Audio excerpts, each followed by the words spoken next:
আজ আন্তর্জাতিক মাতৃভাষা দিবসে আমার নিবেদন, তবু বাংলাভাষী হব। লিখেছেন দুর্গা বেরা। ও মা, তোমার গর্ভে ঠাঁই পেয়েছি, তোমা হতেই জন্ম। তোমার মুখের ভাষা পাবো না, তাও কি কখনো হয় গো?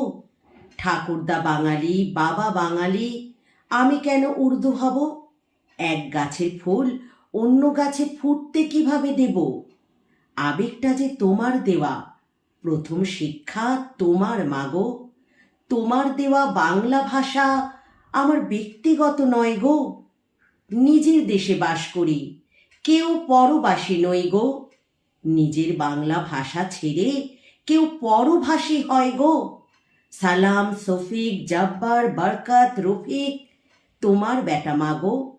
তোমার রক্তই ওদের রক্ত, ভিন্ন কি করে হয় গো? তোমার ভাষাই আমাদের ভাষা, স্থাবর সম্পদ বাংলা যে গো। ওদের জন্যই শহীদ বেদি, তুমি যে বীর শহীদের মাগো। মায়ের থেকে ভাষা কেড়ে নেবে, তাও কি কখনো হয় গো?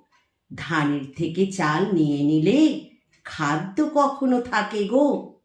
ওরা যতই বলুক, আমরা কুলু পেটে থাকব, না হয় বুলেট বিদ্ধ হব, না হয় জীবন দিয়ে দেব, তবু বাংলাভাষী হব, তবু বাংলাভাষী রব। নমস্কার।